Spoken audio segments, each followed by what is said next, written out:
Bruno Leroux est notre invité ce matin. Bruno Leroux, bonjour. Bonjour. Vous savez que vous n'êtes pas sur Fox News ici.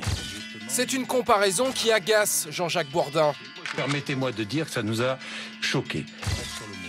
BFM TV et Fox News, la chaîne d'info ultra-conservatrice américaine, mise dans le même sac par le député socialiste Bruno Leroux il y a un mois. Vous pensez que toutes les opinions ne s'expriment pas ici? Non, je pense simplement qu'il y a quelquefois des traitements de l'information qui sont des traitements C'est sur à vous de lesquels... juger. La ligne éditoriale de BFM TV remise en cause. C'est la dernière accusation portée contre la chaîne. Alors comment BFM TV est-elle devenue aujourd'hui la cible des critiques? Retour sur l'histoire d'un média sur lequel au départ, personne ne pariait.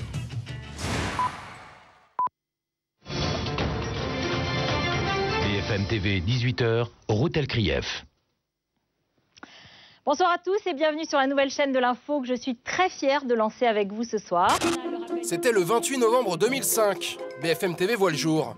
À l'antenne, c'est Routel Krief, l'ancienne vedette de TF1, qui présente le premier journal. Alors, on va regarder quelques images.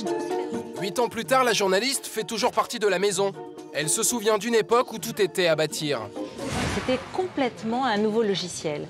Et j'ai accepté de travailler avec moins de moyens, mais mieux. On est pionnier, on n'a pas de rôle préfabriqué, préfiguré, prédéterminé. Au contraire, tout est possible. Et c'est là qu'on a une énergie incroyable. De l'énergie, des décors tape à l'œil et à l'antenne de jeunes journalistes. Voilà les armes de BFM TV à ses débuts. Bref, pas de quoi inquiéter les grandes chaînes. C'est en tout cas ce que pensait Arlette Chabot en 2005 quand elle était la patronne de l'info de France 2. On s'est dit qu'au fond, c'était un robinet pas cher qui s'ouvrait à information et qu'on n'était pas du tout dans une concurrence avec des grandes chaînes qui, elles, ont des moyens, des grands reporters, des journalistes expérimentés. Donc, on ne s'est pas dit que c'était une menace. Car les vrais adversaires de BFM TV, ce sont les deux autres chaînes d'info, LCI et iTélé. Pour les battre, BFM s'inspire de CNN et importe sur nos écrans de télé le hard news, le direct à toutes les sauces. Mais bien sûr, vous en doutez, c'est l'angoisse qui domine ce matin. On construit un feuilleton tout au long de la journée autour d'événements forts désignés par la rédaction en chef. C'est aussi probablement la chaîne la plus réactive. C'est une chaîne qui fait des coups. Et voici le premier coup de l'histoire de BFM TV. Et l'événement de la journée sur BFM TV, c'est bien sûr l'organisation du débat Bayrou Royal. Le 28 avril 2007, la chaîne organise la confrontation entre la candidate socialiste qualifiée pour le second tour de l'élection présidentielle et François Bayrou, battu au premier tour. Un débat qu'aucune autre chaîne de télé n'a osé diffuser. De ce débat, il ne sortira pas de ralliement. Je ne vais pas me rallier à Ségolène Royal. C'est l'acte fondateur de la chaîne. Un formidable coup de pub à grand renfort de logo BFM TV.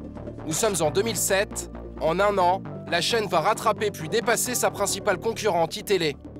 Le pari qui a été gagné par BFM TV, c'est non seulement de faire venir plusieurs dizaines de millions de téléspectateurs, mais de les faire rester aussi beaucoup plus longtemps que ce qu'on pensait.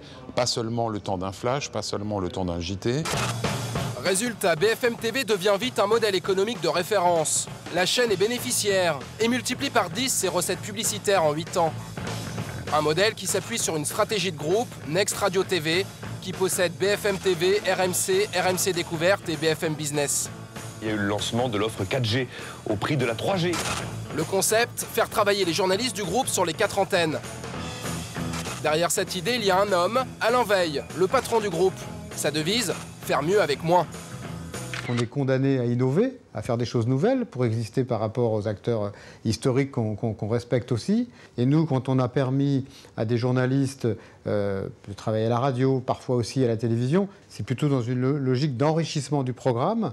Et je pense qu'on a plutôt été précurseurs. Et le modèle BFM TV inspire la concurrence, même quand elle s'appelle France 2. Quand vous regardez le JT, il y a désormais comme un petit air de chaîne d'info, avec des spécialistes en plateau et des duplex pas toujours justifiés. Bonsoir, Tiffaine de Tricorneau, vous êtes en direct d'un grand centre commercial parisien. Voilà pour la forme, mais sur le fond, il faut reconnaître que les JT des chaînes traditionnelles gardent encore pour l'instant leur savoir-faire. Si des grandes chaînes comme la 2 se calent sur des chaînes d'infos, je pense qu'elles mourront. Parce que là, leur force, c'est encore une fois les reportages. Ce n'est pas que de l'info brute, c'est du décryptage, c'est de l'enquête, de l'investigation. Ce que les chaînes d'infos qui sont là pour donner l'information brute en continu ne font pas. C'est la critique faite à BFM TV. Aller plus vite que l'actu et ne pas prendre le temps du recul. Comme le jour où la chaîne annonce par précipitation la fausse arrestation de Mohamed Merah. Et information BFM TV Routel Krief, selon Rachid Mbarki, le suspect présumé aurait été arrêté. Avec un autre reproche, l'absence de hiérarchisation de l'information. C'est vraiment l'essuie-glace. C'est-à-dire qu'un événement chasse l'autre. On peut faire une journée entière sur Leonarda, le lendemain on n'en parle plus. On fait une journée sur la prostate, le lendemain on n'en parle plus. On a vraiment un effet de loupe. Et cet événement n'était pas aussi important qu'on voulait bien le dire, puisque le lendemain, il est totalement occulté par un autre événement. Malgré les reproches, BFM TV construit jour après jour son succès. Chaque mois, près de 36 millions de téléspectateurs zappent sur la chaîne. Sauf que bientôt la donne pourrait changer, avec la possible arrivée de LCI sur la TNT gratuite.